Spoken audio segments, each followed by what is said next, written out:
Hello, my dear friends. How are you doing? Hope you are having an amazing day and not having to deal with drama. Ready for new stories I have for you today? Let's go to the first one. Buckle up, as it's a long one, and don't forget to listen to the end of the story to hear my insights. Enjoy the stories, guys, and please like and subscribe. And of course, don't forget to leave a comment. Hi. Maybe I'm going to get lots of hate, but I just need to tell my story. I'm the oldest of 4 children, raised by 2 respected and religious parents. In my household, there was no substance misuse, no physical violence, no aggression. My father is a very successful businessman, the most stable and established in his family. Also a leader in his religious community. Guessed it, he is the narcissist. My mom, from early childhood, always obsessed to be perfect. Never had any trouble in the family. Always helpful to her community. Gave up being a doctor because her brother said it was too high level for her. Married my dad because he was charismatic and stable. She's the codependent and overbearing. From a very early age, my dad made it clear that we were special. Because we are of the best religious community. Because we are smarter than average people. Because our bloodline is superior. My mom was the scapegoat in the relationship, and I was the supreme golden child. I showed signs of early intelligence, so my dad put all his efforts into coaching me, teaching me that I can be better than others, that no one can stop my success, that I am more deserving than others, all while belittling my mom and saying how less intelligent she is. My mom? She was overprotective, always checking who my friends are, not letting me socialize too much, repeating my dad's words and saying I should not make too many friends because outside people are inferior and not good for me. After me, there was my sister. She was a forgotten child. After her, my brother, also a golden child, because he is a boy. My younger sister was born 10 years after me, so also kind of forgotten, neutral. I've always been book smart, quick talker, quick learner, high achiever at school, overly confident thanks to my father, even good in house chores, good manners, praised for my achievements. My younger siblings felt immense pressure every time I entered the room. I knew it. My sister especially. She was craving the attention I got. And all she got was getting ignored because she didn't perform as well as me. At school, I was social but felt like never being myself. I couldn't say how controlling my parents were for fear of being judged. And I couldn't form healthy relationships because any friend I had, my mom would remind me they were headed for hell anyway. As years passed, I kept getting all the attention from my parents. Good or bad, by the way. And because I was overly confident, thanks Dad, at around 15, started to doubt and reject what my parents said about being superior and whatnot. That made my dad furious, even though he never raised his voice. So he kept telling me I was becoming impure. My heart was being dark from interacting with non-religious people. That I was obsessed with boys and I should clean myself. At the time, I never even held a boy's hand. That my mom was rubbing off on me. That I was not a good child and only selfish. Because I still wanted all the attention and the praise, I obsessed about studying even more. I cut off people. I enrolled in a very competitive school program. I stopped caring about my looks, only focusing on getting the best school possible. And I achieved even better than anyone expected. Far better. I got accepted in a top school. Got ranked in the 100 best engineering students nationally in France, in Paris. That day, the real breakdown happened for me. My dad, who was on a business trip, called me. It was not to congratulate me, but to tell me to refuse the offer of the Paris school and just go to the local one. I shouldn't care about worldly things if I was religious, right? I should accept my father's advice if my heart was pure, right? Anyway, I would forget about it in a year. What's the point of getting emotional? These were his words, with no emotion. I was crying and sobbing and saying how much I invested to get accepted. But he didn't care. My mom, she said she knew I would be like that. That studying too much is no good for girls. And my dad should never have put so much hope in me. Because anyway, my purpose was to get married. See the replay of her own demons? Because she didn't go to medicine school and went for a lesser one, only to get married soon after. My siblings criticized me for even thinking of moving out for a school. That good religious daughter shouldn't think about this. That I forgot my values. Every outside family member and school friend was calling me to congratulate, but I couldn't pick up the phone and tell them what happened. What about my image? What could I say? Oh, you know, I don't really care about this super school I got. I'm just gonna stay close to my parents," when they saw me super obsessed for 2 years. So I cut everyone off, acted like I never saw their message. Soon after, I heard my father was bragging to everyone how I got accepted in a great school, but I was such a good daughter that I listened to him and went to the lesser one in our city. Going to this engineer school broke me. I realized I had no sense of self. I had focused so much on achieving and had nothing else for myself. But even that, my parents didn't recognize. They wanted me to be the perfect religious child and be ready to give up everything the moment they said so. Because a good child listens to their parents. Because they raised me so well, what more could I want? As I went to engineering school, I tried to socialize more to avoid depression. That didn't go well. My mom was calling, messaging, looking into my stuff all the time. Started calling me an S, a W to the non-religious men, a lowlife craving attention from these atheist scumbags. My dad said I was impure and too focused on worldly things, that my intentions were dark. My siblings said I was disrespectful of my parents' investment. I had never even dated at the time. My only sin was to journal, and my mom reading it so she thought I was acting every emotion I had for men. It was like constant noise, and after 2 years, I couldn't take it. I felt so empty, I just wanted to disappear.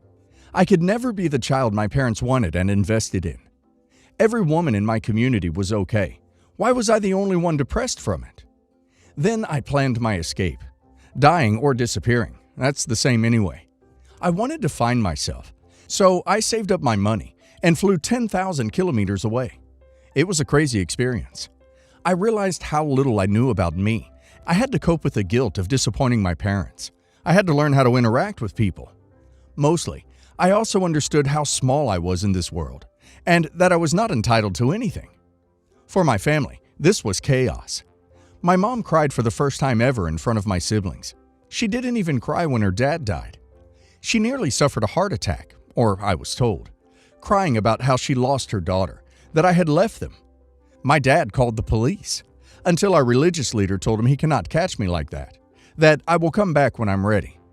My grandmother said I was probably pregnant and trying to hide a child. My aunt left me messages to say how horrible I was. My parents had always given me privileges over everybody, and that's how I repaid? That I was a selfish, ungrateful bee. But she knew it from long ago. My siblings never contacted me.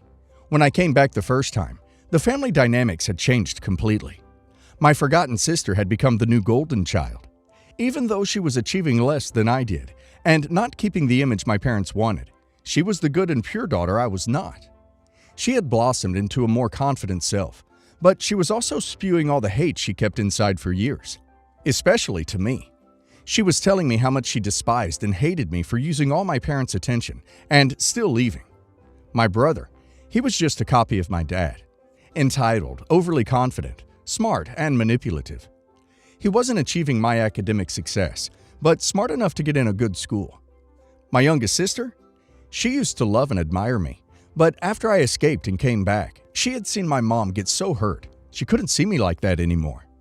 She still blames me for hurting my parents, and always wants me to come back for good. I never intended to live with my family permanently, so I went away a second time. Of course, my dad tried to manipulate me, but I kept strong and departed again. It's been 3 years now. I've fluctuated between no contact and some interaction, but I can see my parents always hoping. They say I'm mentally unstable, that I should seek therapy, and I will come back to be a normal child again. Thankfully, I have my own established life on the other side of the world, so every time I go to their house, it is temporary. But I have seen my parents always blame me and create a narrative that I stole from them and lied, etc. So I know I can never have a healthy relationship with them. Eventually, I know I will need to go no contact. My siblings hate me, except for my youngest sister, who has conflicted feelings. Once I go no contact, she will probably hate me too. I feel like me going away was the best thing for my siblings, because I removed the pressure to achieve. But I can't blame them for resenting me. You guys who were the scapegoat probably felt hate reading this. I'm a pretty selfish person, and I know it. I was groomed to be selfish, so I know I did wrong to my siblings in many ways, but I tried to expose the problem by escaping, and all I got was hate for disrespecting my parents. Today, I have a great relationship with a man who doesn't expect me to be anything but me. I know and feel he isn't a narcissist, and I'm working every day to not be a narcissist with him. I'm afraid I would turn out narcissist like my dad, or overbearing like my mom. I just want to be healthy, confident, and not despise others like I do sometimes. I want to know I'm just normal, and my achievements are just part of me. That status is not everything. That my children should have their own lives, and I cannot expect them to achieve. And I'm sorry on behalf of all the golden children. Belittling scapegoat siblings is a reinforcement that we are special. It helps us accept the high pressure to achieve and justify the lack of friends we have. It helps us repress emotions and become a copy of the narcissistic parent, even if we are naturally sensitive. Wishing a nice day to everyone out there. A confused former golden child. I didn't feel hate. I'm proud of you. Sad you missed out on school in Paris, and that one day you will lose your siblings. But 3 of my siblings came around, so there's hope. Your siblings don't actually hate you. They don't even know you. It is heartbreaking seeing siblings being turned against each other like that, as tools or pawns of the narcissists. A sibling can be the best person in the entire world to have in your life, but it will never happen because nothing can be above the will or the plan. I've been married to my husband, 30 male, for 1 year, together for 7. His younger sister graduated with her master's earlier this year. We talked to her mom and found out she was looking to compile a professional wardrobe and was stuck on affording some of the big pieces. So we thought it'd be nice to start her off with a nice work bag. My cousin works for a huge luxury goods depot, so I asked her, and we eventually decided on a $1,100 leather mulberry tote. Well, we had shown this bag, pictures of it, to mother-in-law and father-in-law, and they all approved, saying the bag was gorgeous, and the sister has never owned anything nearly as nice before. I thought it could be useful to sister-in-law at least. The bag wasn't flashy at all, and was a good size, comfort for casual work things. I also wanted to buy something nice for sister-in-law, since she was in our wedding party and did a lot of work helping us prep. Long story short, we presented the bag to sister-in-law at her graduation party, and everything seemed to go smoothly. She seemed to like the bag, remarked on how soft it felt, and thanked us. We thought it went well. A few weeks ago, I get a text from one of my best friends who follows sister-in-law on Instagram. She sent me a screenshot of a picture of the mulberry bag that's been covered in black tar or something and ripped on the sides. The caption is only a bunch of emojis, but it obviously looks like some kind of a political statement. It got a ton of likes and comments too. I immediately showed my husband, and he's furious. Immediately wants to call his sister. She was overseas at the time, so he called mother-in-law. Well, her response was absolutely unprecedented. Mother-in-law responds that she's sorry we saw the picture, but we can't blame sister-in-law because it was our fault. We never asked sister-in-law if she's okay with leather goods, because apparently, sister-in-law is a big animal activist now, and she claimed our gift was beyond insulting. Besides, since it was a gift, she could do whatever she wants with it. My husband was still angry and asks why mother-in-law never told us this when we showed her the picture. Mother-in-law says she couldn't tell it was leather from the pictures. That's it. Husband and I are honestly dumbfounded. He thinks his sister-in-law is being a huge brat, but mother-in-law has apparently turned the whole family to her side by saying that we intentionally insulted the sister, the loving animal activist, by buying her an expensive genuine leather bag. I think that's no excuse for destroying the gift. She could have returned it to us on the spot, and we would have gotten her something else. Instead, we find out through an Instagram screenshot. It's been roughly a month since this all started, and husband is still angry. He still wants to confront his sister, but she's been mysteriously hard to reach ever since. I'm angry too, but unsure how to proceed. It was a gift, so technically she has her rights, but we just feel angry that she could be so rude and tactless with it. It also doesn't help that everyone now expects an apology from us. We have a big family gathering coming up soon, end of this month, and we're honestly stuck. It would suck to go and have this whole thing dragged out again, but we also don't want this issue to taint all future family events. His father-in-law and other siblings are still very sweet to us, and they've intentionally taken no sides in this, even attempting to defend us. We'd still like to see them. Edit. To those asking why we didn't know sister-in-law was an animal activist, we genuinely didn't know. This was apparently a very, very recent development because she ate meat at our wedding and every major family gathering that we can remember. I feel your pain, OP. My sister-in-law, brother's wife, is like this. She's never given me a single gift in her life, and instead used the opportunity whenever I gave her something to mock me and my taste behind my back to her family and my cousins. That didn't stop her from using them though, because they were expensive and in good taste. When I found out, I didn't fight or complain. I just stopped buying her anything, not even a cup of coffee. I buy gifts for the whole family except her. It still pisses her off because I give great gifts. But I smile and say, we have such different tastes, so I never know what to get you. I wouldn't want to get you something you hate, now would I? Christmas is coming. You may want to try that out on your mother-in-law and sister-in-law. No gifts at all for birthdays and Christmas for at least 5 years. If they complain, add another year. No, don't apologize. Sister-in-law could have tactfully and politely refused your gift at the time and made you aware of her objections. Instead, she used it for a social media stunt. I think the real problem is the mother-in-law. She sounds like a real snake. She knows perfectly well you didn't buy the gift with malicious intentions, but is now claiming to others you spent $1,000 to deliberately upset the sister. I wonder if she has been deliberately misrepresenting things to her. Stop communicating with the mother. She's acting as a gatekeeper here. Your husband should try to get in direct contact with his sister if he can, and go as low contact with his mother as possible. Ever since I was a kid, I love sunflowers. I always wanted a sunflower wedding.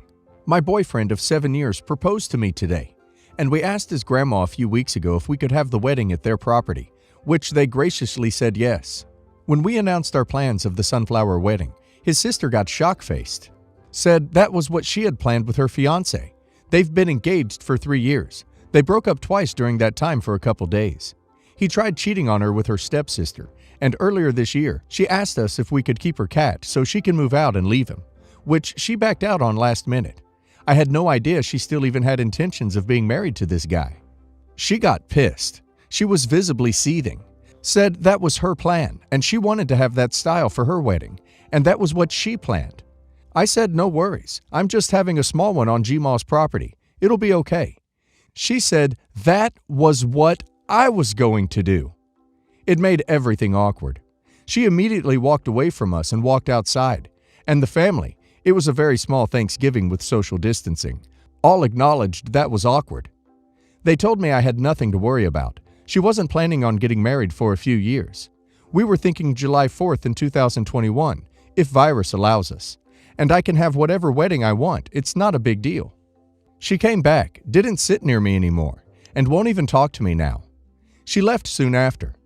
The family says she's being dramatic. This is something she has a history of doing. But it just put me in such a sour mood. I feel bad for even wanting this kind of wedding. My fiancé told me he distinctly remembers me talking about having a sunflower wedding years ago, and even telling his sister about it, and she's being dramatic. It just depresses me that she had to make such a dramatic exit about this. We also asked his 2 little sisters to be our flower girls, and even this makes me nervous that she will flip out because maybe that was her idea too. She's also not going to be in my wedding party. She and her brother do not have the best relationship. She has skipped going to his birthday dinner for the past couple years.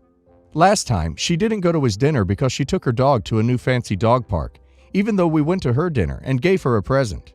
I don't say anything to her about it or hold it over her head, but she hasn't shown interest in anything we do, so I don't feel the need to include her so intimately in my wedding planning. How do I navigate through this without stepping on landmines? My fiancé and his dad's side of the family is in complete agreement with me and says it's my day and not hers. But I feel silly for even being in this position. We don't talk to his mom's side, so who knows what version his sister tells them. I shouldn't even care, but I do for some reason. I really don't want to have drama over a time that's supposed to be fun, and I would love advice on how to handle any meltdowns or drama. You had no idea she had a similar wedding idea, and truth be told, it doesn't even sound like her wedding will even happen. She sounds like a childish drama queen, and you just have to ignore her and move on. Don't let her push you around, and be careful because she could be vindictive and try to get revenge of some kind. Good luck, and congratulations on your engagement. Well, for starters, she probably only thought about it for the first time when she heard it from her brother. She'll likely learn a low-key lesson about living life with some grace. Pretty much what the title says. My soon-to-be mother-in-law and father-in-law live 8 hours away from us by car. I am a veterinary student and my fiancée is a medical student, and we are both insanely busy with school. Since she found out we were dating almost 3 years ago, my future mother-in-law has shown a pattern of negative behavior towards me, her son, and our relationship. It has been difficult for her to accept that she is no longer the number one woman in his life, and that it is unrealistic for him to drop everything to be at her beck and call. Her loss of control over him has resulted in a multi-year saga that isn't worth detailing here, but suffice to say, it has left my future husband exasperated and is slowly pushing him away from her as her negativity and tantrums continue. The latest drama began when we invited them to come visit us this summer, but asked them to stay in a hotel instead of with us for a few reasons. One being that we have a small 2-bedroom apartment. We use the extra room as a study area, and having 4 people for a week would be incredibly cramped. When we have a house with a guest room, they will be more than welcome to stay with us. Also, his mother insists on bringing her poorly trained Chihuahua who begs for feed, is constantly underfoot, requires a special gate to keep her out of specific areas, and will only pee on puppy pads scattered throughout the rooms. We are also technically not allowed to have pets in the apartment, and could be subject to a fine if we were caught. The final reason is that there was a strong possibility that we were going to be moving around the time of their visit, and so our home would not be hospitable for guests. Future husband made it very clear months in advance of the visit that they were more than welcome, but that a hotel would be best. The night before they were to arrive, mother-in-law calls future husband to ask if it would be okay if she were to bring the dog. When husband said he doesn't know what the hotel policy is, mother-in-law immediately is confused and says they were planning on staying in our apartment. I am extremely flustered when I am told this, as I was on call for a wildlife hospital for the week of their visit, and husband had multiple 12-hour shifts. He worked as an EMT during this time. Our apartment complex requires a special pass to get in and out of the garage, and we do not have a set of spare keys. Being told this information last minute left both of us flustered because we had not planned on needing to be home at certain times to let them in and out of the apartment. Additionally, both of our responsibilities are time-consuming and grueling. We were looking forward to being able to shower and take a moment to decompose and get in guest mode before seeing his parents, rather than having them parked in the living room, waiting for us to entertain them the moment they walked in the door. After much debate, we decided it would be best to not make a huge deal about their not booking a hotel, but that it would be important to let them know that this last-minute notice was not appropriate. As I started cleaning the apartment and getting ready for their stay, future husband tells mother-in-law that they are more than welcome to come and we would love to see them, but in the future, they really need to let us know if they aren't getting a hotel much sooner than a day before their arrival. This results in mother-in-law announcing that they are no longer coming. Even after both of us pleading and begging them to reconsider through text and calls, they insist they aren't coming because it was clear that they were an imposition and that their son was being mean to them. My future husband and I were in complete disbelief and shock at their reaction. Fast forward to a week later. Mother-in-law now decides that they must visit us because they need to bring us our wedding presents because to mail them would cost too much money, and the wedding is happening at a different location. Despite neither of us really having the time to host guests during the weekend they want to visit, we concede because things are already tense and we want everybody to be as happy and comfortable as possible for the wedding at the end of July. Future husband tells his mother and father they are welcome to come visit, yet she repeatedly makes passive-aggressive comments about staying in a hotel and us not wanting to see them. Despite his repeatedly assuring her this is not true, we do want to see them.